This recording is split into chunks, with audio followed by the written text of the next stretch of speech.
Hey, Coach, defense has been pretty solid for you guys for the first 8 games this season. Obviously not the case tonight. Can you attribute that to anything, or was it just kind of a snowball effect, one of those nights?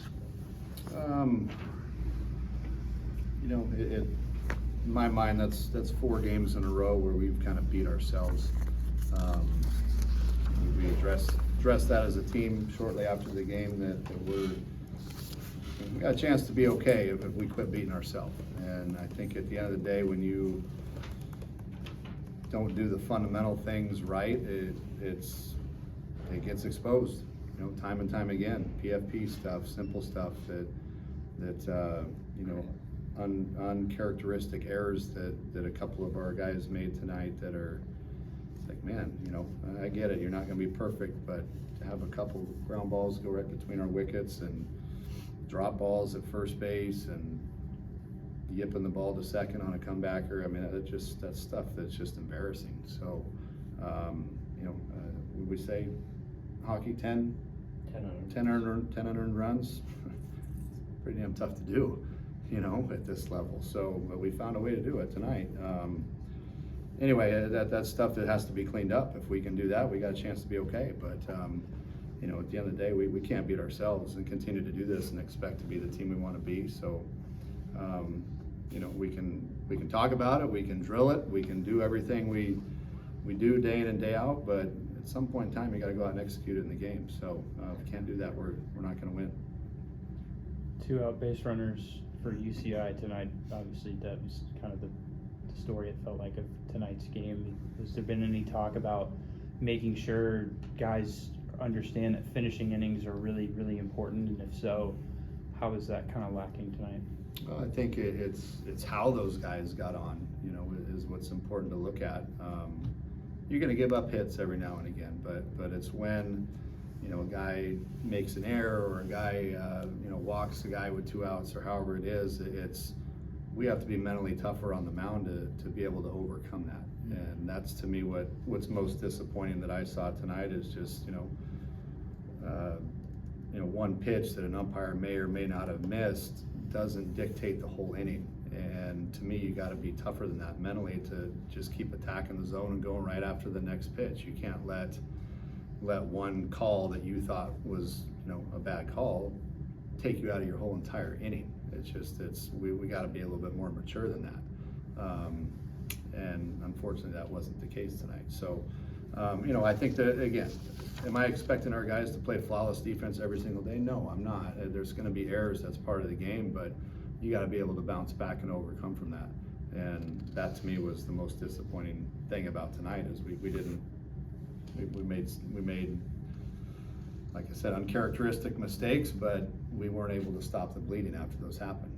One thing snowballed to the next, and we didn't stop the bleeding. So what you were saying about letting an inning crash after a missed call, or what was perceived to be a missed call, were you referencing? I think it was the second inning when Ross had that pitch set up inside, didn't call, moved to a full count. I don't know exactly what pitch it was, but I know there was some complaining and moaning over something. And to me, I just like, look, man, he might have missed a couple pitches for us and them. I mean, those guys aren't trying to miss pitches on purpose. If it gets too bad, obviously I'll have to go and have a short night. So, but for me, it's like I said, we got to be a little bit better than that. Even if it was a pitch, okay, execute the next one. You can't let that take you out of your game. So that part of it, it's just we have some maturing to do on and not just him, but we got several guys that need to grow up a little bit and understand that, man, borderline calls, sometimes you're going to get them, sometimes you're not. It's on to the next pitch and win the next pitch. So we have to be able to do a better job of that. Really, what was your thoughts on the timely hitting tonight? Because it seemed like you guys had 3 solo home runs. It seemed like when base runners got on, it was hard to get them across the plate. Yeah, I mean, that's something we obviously got to do a better job of as well. I felt our 2-strike approach was a little bit better tonight. We had a couple of 2-strike, actually a couple of 2-strike home runs, if I'm not mistaken. But we're still punching out a little too much to my liking. But at the end of the day, we're we're starting to get more and more base runners, you know, which is good. It's a matter of time for, you know, if we continue to get base runners, we're going to hopefully put up some crooked numbers throughout a game. So, you know, to that part of it, I guess if you could take some positive out of tonight, the hitting was a little bit better. I think we put up 15 hits. So from that standpoint, at least our approach was a little bit better tonight.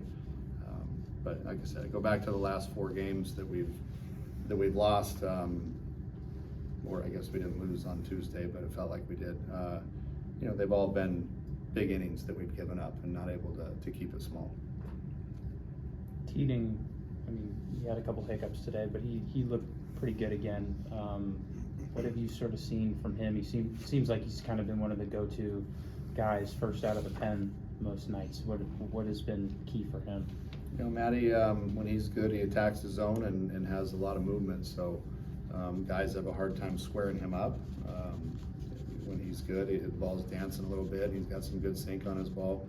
You know, tonight, after, aside from the first inning, when he came in relief, I think the next two or three innings or so there, he was, you know, very efficient, you know, throwing strikes, getting ground balls on first, second pitches, and, you know, attacking the zone. So, you know, he has a chance to eat up some innings like he did, you know, when he's on. So, you know, we'll continue to utilize that. Ryan highlighted the self-inflicted wounds before you came in here, and I know you talked about, you know, a lot of it is just telling them, hey, you know, keep it up, you know, stop making these mistakes. It comes down to execution. But how do you get to that point where they start to execute on the field? Is it just repetitive to keep on telling them, you know, the fix itself hope eventually it clicks, or is there another technique that you try to use? If you got any ideas, let me know. We've drilled it to death. We've talked about it verbally. I think it's just a lack of concentration, you know, or letting the moment get too big, which I don't. To me, I'll just stick with the lack of concentration, because I think that's all it is. You tell me we're not capable of throwing the ball 47 feet to second base, or catching the ball as we're touching first base, I'll call you a liar. They're capable of doing that. It's just a lack of concentration at sometimes. So we got to do a better job of locking in and understanding that, man, the inning and the play isn't over until it's executed and it's over. You know, you got to concentrate through the play. So, you know, that's something I can't help with. You know, we can drill it to death and talk about it, but at some point in time, you got to take the training wheels off and go do it.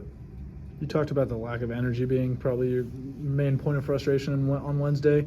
Was that better today, and it was just kind of a matter of nothing rolled into the game, or was it the same kind of lack of intensity? No, I think it was a better intensity today. You know, and then we, like I said, we were one big hit away from there in the 6th inning from making that a game real quick again.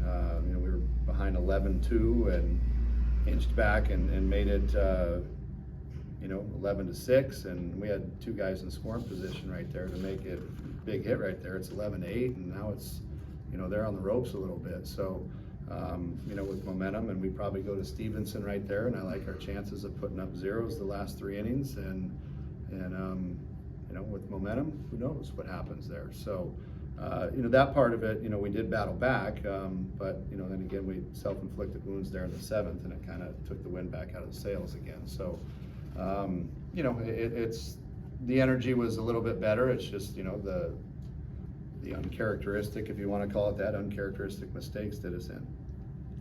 Will, after a couple of tough at-bats, got pulled early. What went into that, if anything, that we can't sort of see on the field?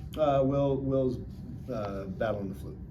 So he wanted to try and gut it out and play.